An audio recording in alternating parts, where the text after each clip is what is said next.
Take these 9 yoga poses for gardeners into the garden with you to prevent low back pain from gardening. Your back is going to thank me later.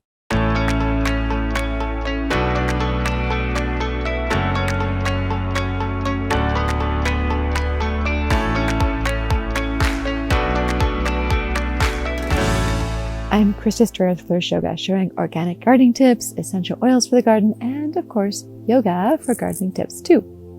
To make this super easy for you, you can click on the link in the description and in the comments to print off a yoga pose PDF.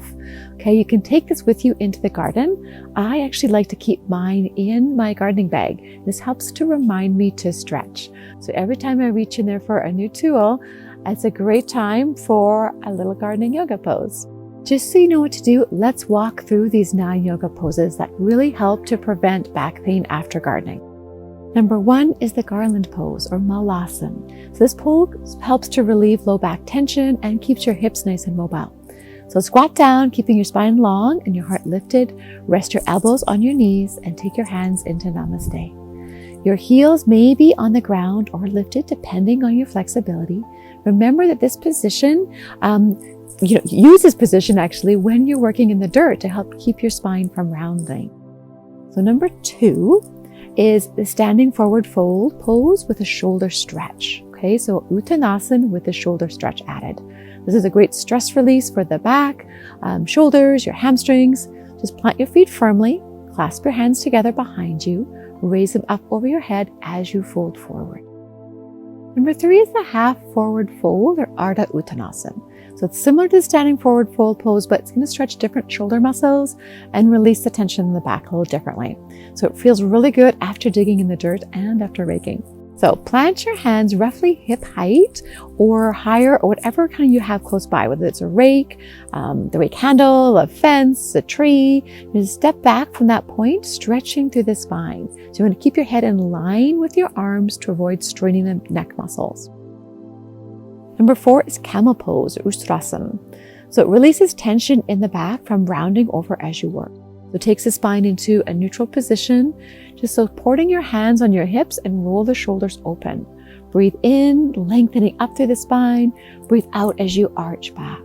If your neck is healthy, you can tuck your chin, look up towards the sky. Otherwise, just keep your chin tucked down towards you. Number 5 is side angle pose or Parsvakonasana. This is a great stretch for the legs, the hips, and the whole side body. So step your legs wide apart, turn the front foot forward, back foot stays crosswise. Bending that front knee, take your arms out long, and then I want you to take a deep breath in and extend over that front knee, stretching along the side of your body. You can rest your front elbow on the knee and take the back hand up alongside your head, stretching from your back through all the way up through to your fingertips. Number 6 is a shoulder stretch, which is great for the shoulder, the wrist, and the forearm. So it's placing your hand again on the tree, trunk, fence, or wall, some sturdy support, and you're placing it at shoulder height or a little bit lower. And you start to turn your fingertips back and then start to slowly turn your body away from your hand, stretching through that front of the shoulder. Number 7 is a standing twist. This is a great release for the back muscles and the shoulders. So hold your rake or shovel handle across the shoulders or across your hips, depending on your shoulder flexibility.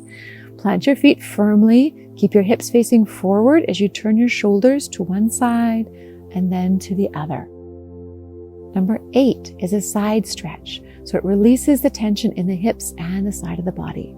Plant your feet, extend your arms up over your head, and lean to one side, enjoying that stretch along the opposite side of the body, also called crescent stretch. Number 9 is tree pose. So pairing up with your favorite tree. This pose is great for focus on concentration, balance, and a hip opener. It doesn't necessarily relieve your sore back, but it's so much fun to do while you're outside amongst the trees. So don't forget to take a break, take a breath, and take your tree pose.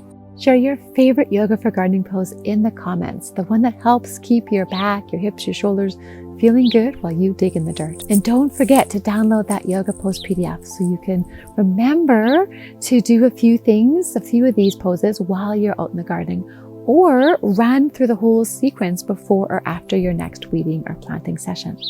So if you found this helpful, please like and subscribe to get more yoga and organic gardening tips and to help others find this too. All right, enjoy your time in the garden. Namaste.